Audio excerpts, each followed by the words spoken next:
nous sommes le champion Europe. en Europe et Bundesliga, allemand. premier. Nous espérons. Et après, Europe. Peut-être.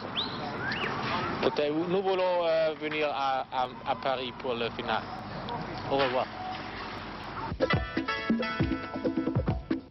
La trêve est bien finie pour bon nombre d'équipes d'Europe. Le championnat a donc repris ses droits. Profitons-en pour regarder un peu ce qui se passe chez quelques-uns de nos voisins. Dans le championnat anglais, qui lui n'a pas connu d'entracte pendant les fêtes de fin d'année, la lutte est chaude entre Ipswich Town et Aston Villa, 38 points chacun. Seule la différence de but les départage. Troisième, Liverpool, 36 points à 2 longueurs. Archibald du club de Tottenham reste le meilleur buteur de première division. En Bundesliga, même cas de figure pour Hambourg et le Bayern. Les Rouges de Munich, samedi dernier, ont laissé filer l'occasion de prendre la tête chez eux en concédant un match nul à Karlsruhe. Troisième, Kaiserslautern et le Stuttgart d'Hansi Müller. En Italie, à la première place actuellement, l'AS Roma. La Roma du Brésilien Falcao et de Roberto Pruzzo, meilleur buteur du calcio. Derrière, l'Inter de Milan. Troisième, la Juventus et Napoli.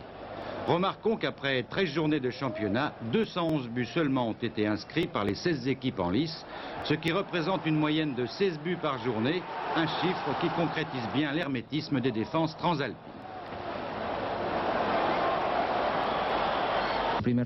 En Espagne, c'est toujours l'Atlético de Madrid, l'Atlético qui était resté 9 journées invaincu avant de plier une première fois en novembre devant Barcelone, ici, et une deuxième fois dimanche dernier devant Almeria.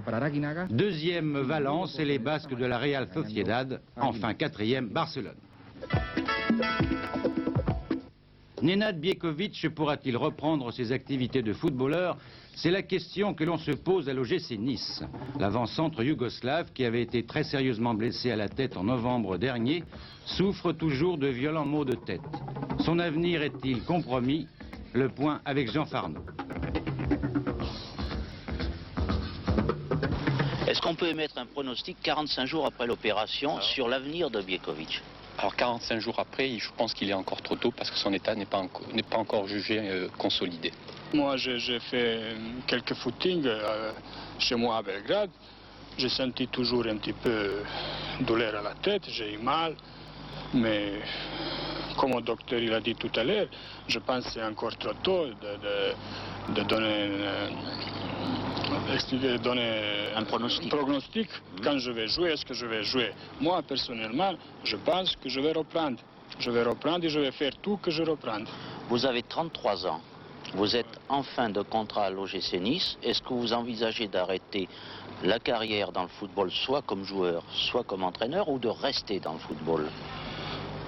Écoutez, j'ai pas réfléchi. Je sais une chose, que je vais rester dans le football. Je vais rester dans le football. Je n'ai pas encore pensé qu'est-ce que ça va être. Est-ce que je vais rester à Nice? Est-ce que je vais jouer ailleurs? Je ne sais rien. Ce nouveau duo composé des chanteurs Georges Chelon et Bernard Sauva ne se trouvait pas aux Antilles pour un récital, mais dans le cadre de la tournée du club de football des Globetrotters. Cette équipe, sous la présidence de Pierre Cangioni, compte aussi dans ses rangs Michel Delpech, Patrice Laffont, Gérard Holtz, Jean-Michel Caradec, Jean Palissard, Jean-Pierre Savelli, Serge Martinazzo et bien d'autres. Vous avez sans doute reconnu avec le numéro 11 Pierre Cangioni, le Rummenigge des Caraïbes. Du 8 au 19 janvier, les Globetrotters ont disputé 5 matchs en Martinique et Guadeloupe. Le bilan, 2 victoires, 1 défaite et 2 nuls, comme ici contre FR3 Guadeloupe. La passion du football chez les Antillais, qui ont d'ailleurs qualifié 2 clubs en 32e de finale de la Coupe, et le succès de Téléfoot ont surpris tous les joueurs des Globetrotters. Même Michel Delpech, qui en a vu pourtant bien d'autres dans son Loir-et-Cher. Chaque week-end amène son cortège d'incidents et de violences, notamment envers les arbitres. Récemment, en Corse, au cours du match de 4e division Étoile filante de Bastia à Digne, M. Garcia, un arbitre, a été blessé grièvement à l'œil. Le joueur bastiais coupable vient d'être d'ailleurs radié à vie. Alors, une fois de plus, c'est la colère dans le camp des hommes en noir. Ils se sont réunis mercredi dernier autour des présidents Sastre et Sadoul pour arrêter les modalités de leur action. On s'attendait à des mesures spectaculaires. Il a été décidé, en fait, de retarder symboliquement de 5 minutes toutes les rencontres de ce week-end. Pierre Thoré a rencontré le président de l'Union nationale des arbitres de football. La mesure en elle-même, en ce qui concerne, si vous voulez, l'absence de l'arbitre, est effectivement symbolique. Mais par contre, les sanctions envisagées et qui seront prises sont, elles, très intéressantes et amèneront certainement les futurs fautifs à un peu plus de prudence et peut-être à quelques moments de réflexion. Une question dont la réponse nous éclairera peut-être davantage sur la condition d'arbitre. Pour combien vos collègues prennent-ils actuellement le risque d'être ainsi agressés? Alors s'il s'agit d'un arbitre international, l'arbitre international perçoit 1000 francs d'indemnité de match. L'arbitre de première division, 750. La deuxième division, c'est 500. Mais si vous descendez dans les districts, les arbitres dirigent les parties pour 20, 30 ou 40 francs. Autrement dit, on leur paie à peine les déplacements avec leur véhicule. On peut considérer que cette situation, les agressions dont sont victimes maintenant les arbitres de football, est un peu la conséquence de la montée de la violence parmi les joueurs, mais ne peut-on pas admettre aussi qu'elle résulte quelquefois d'une trop grande mansuétude de certains arbitres? Il est certain que les arbitres ont leur part de responsabilité, mais je dis que si les arbitres sont soutenus par les instances dirigeantes, je crois que nous obtiendrons la sévérité et la fermeté du corps arbitral. Voilà.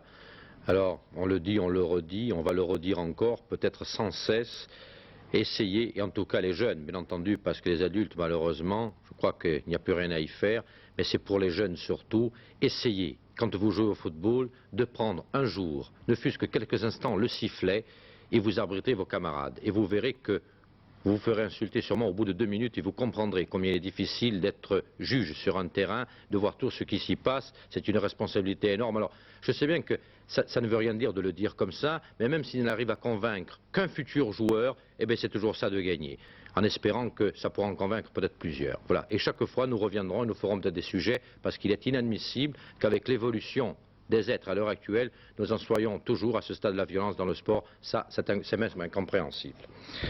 Ce soir, au stade de Grimont-Presse-Joris à Lille, le club local donc, recevait Tours. Et le match n'est pas inintéressant parce que les deux clubs sont très voisins. Ils sont à 2 points au classement. Et c'était une occasion aussi pour les Lillois, en définitive, de faire le trou, comme disent nos camarades du cyclisme. Alors nous allons voir ce qui s'est passé avec des images de Daniel Thierry et puis des commentaires de Didier Roustan ce soir à Lille, entre Lille donc et Tours, 2 clubs qui ne sont pas très bien placés. Oui, et tout d'abord, des coups de trompette et des sifflets qui sont adressés, bien entendu, à l'arbitre, M. Lambert, et ses 2 juges de touche. Pour ne rien arranger, le match a commencé avec 9 minutes de retard. Ce n'était pas prévu au programme, il y avait même 4 minutes de trop. Les Lillois sont les premiers en attaque avec leur meneur de jeu, Didier Simon, pour Metsu, très offensif tout au long de la première mi-temps. L'arrière droit passe ici son adversaire direct, Ferrigno. Un rapide relais avec Cabral. Besnard, le capitaine de Tours, arrive trop tard. Et au premier poteau, il y avait Olarevic. Mais quel dommage que Metsu n'ait pas vu au 2e poteau Crimo qui était absolument seul. Première action dangereuse donc après seulement 5 minutes de jeu. On retrouve le Yougoslave Olarevic sur ce coup franc. Les coups francs, c'est un petit peu sa spécialité. Il possède une excellente frappe du gauche. Voilà. La puissance y était et Lille domine toujours une équipe de Tours guère entreprenante, il faut le souligner, depuis le début de la partie. Planck, renvoi de Brulez. Nous allons trouver le jeune Planck, Stéphane Planck, à ne pas confondre avec Pascal Planck, son jeune frère qui avait réussi un excellent début de saison. Cabral, Simon, extérieur du pied droit pour Domergue qui est monté et Brulez. Du bout du pied dévisse le ballon en corner. On réclame bien entendu un but lillois. Côté supporter, le corner va être tiré comme toujours sur la gauche par Olarevic. Un petit relais avec Cabral et Crimo. Le ballon est détourné une nouvelle fois, mais cette fois, le corner ne donnera pas grand-chose. Petit à petit, Tours montre le bout du nez avec Brulez. Nous sommes à la 14e minute de la partie. Delionis pour Basso, très bien placé, et Domer qui arrive au tout dernier moment. Vous allez constater sur le ralenti qui va suivre que Basso tarde un peu à tirer. Voilà, là il pouvait tirer, maintenant c'est trop tard. Le pied gauche de Domergue est arrivé. Métour se reprend bien avec Dosevi pour Delionis, anormalement seul à quelques mètres des buts de Bergerot. Dreossi s'en veut un petit peu. Et oui, c'est la première fois qu'il laisse un petit peu de champ libre à l'avant-centre argentin. Et cela a failli faire mouche. Delionis, au départ de l'action, n'était sans doute pas hors jeu. Lille reprend le contrôle du jeu. Nous sommes à la 24e minute. Le capitaine, Arnaud Dos Santos. Metsus est engagé, mais c'est finalement Cabral qui hérite de ce ballon, préfère revenir vers le centre. Didier Simon, un tir, Duzé, excellente parade, un corner, pas du tout, un effet d'optique tout simplement. Le ballon termine sa course au fond des filets. Un superbe tir du numéro 10 lillois Didier Simon, qui ouvre donc la marque. Après 25 minutes de jeu, vous voyez, ce n'était pas très évident, car Simon a tiré pratiquement sans élan. Voilà Duzé qui ne peut que toucher le ballon, et Crimo qui était prêt à intervenir. 1-0, ce qui est tout de même assez logique.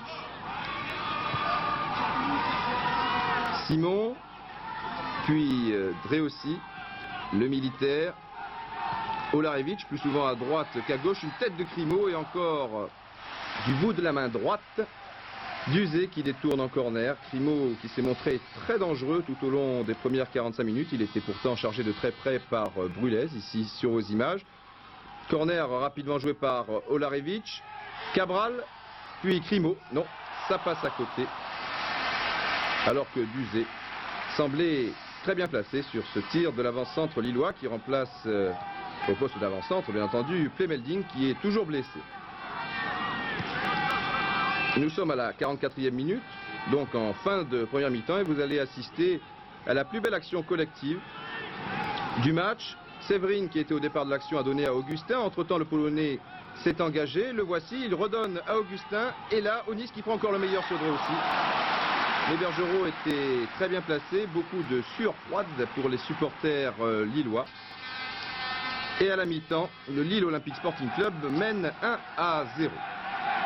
Coup franc bien placé peu après la reprise pour les joueurs au maillot blanc.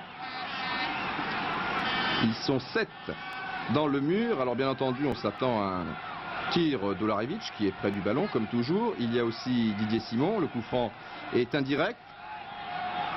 Monsieur Lambert place le mur à distance réglementaire.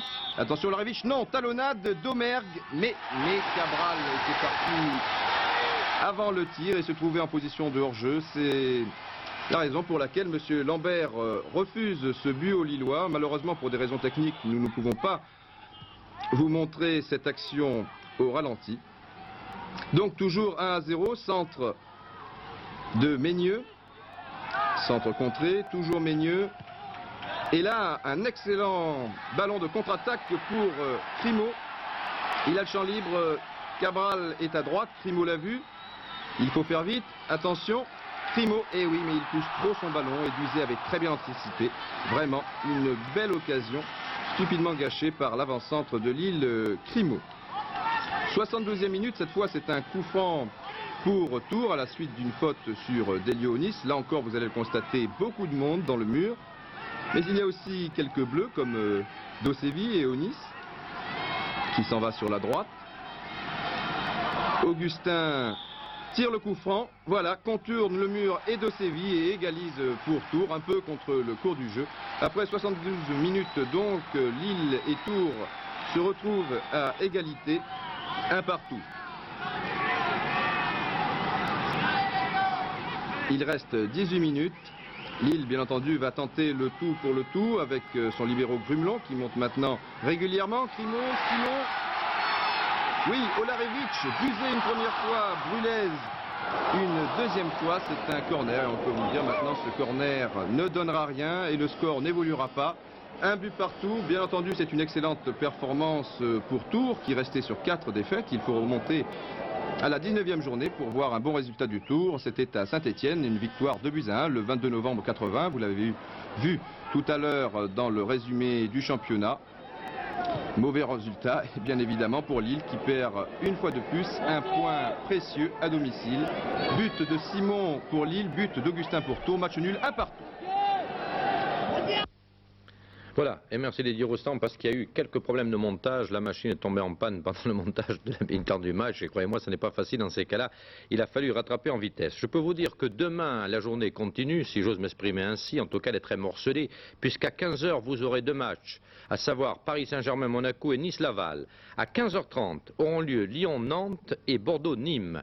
À 16 h, le match Nancy-Lens et enfin à 18 h, Angers-Saint-Étienne. Vous voyez qu'avec les matchs du samedi soir, ceux du dimanche et encore qui ne sont pas à la même heure, ça n'est vraiment pas facile de vous donner un compte rendu d'une journée de championnat.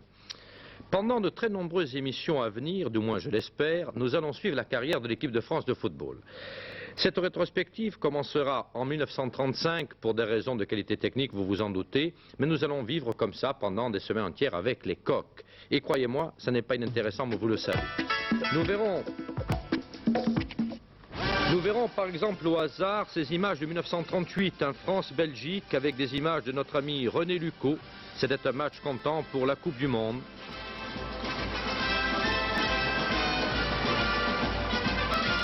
Et puis 20 ans plus tard, toujours comme cela au passage, c'était en 1958, nous verrons Justo Fontaine donner un ballon à Raymond Coppa, une fois n'est pas coutume, et c'est Coppa qui marque. C'était en Suède.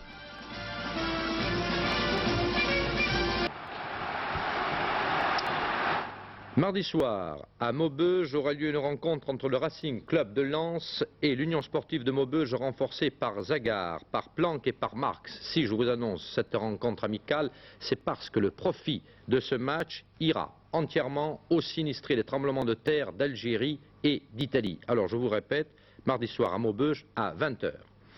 Demain, le service des sports de TF1 vous donne rendez-vous à 16 h 25 en direct de Megève avec Michel Denisot, les skieurs qui seront les invités et des images des épreuves. Et puis à Paris, Alain Scoubet recevra Véronique Trinquet et nous vivrons le challenge Martigny à l'escrime et tous les résultats de la journée.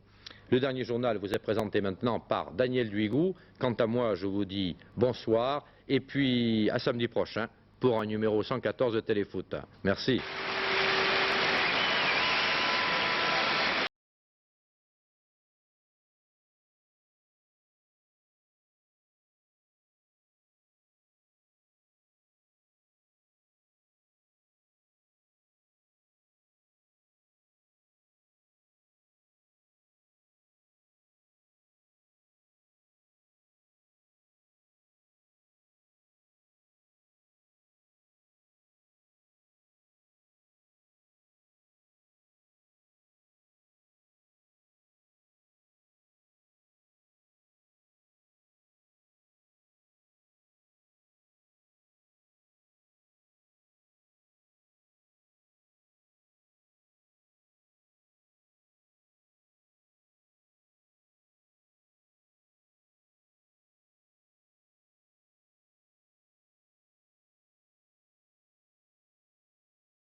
Chers amis, si vous désirez assister et participer au Paris de TF1, il faut noter notre nouveau numéro de téléphone où vous pourrez joindre Evelyne qui réservera votre place. Alors c'est le 538 52 12. 538 52 12. Merci. Les paris de TF1 tous les jours à 19 h 45 sur TF1.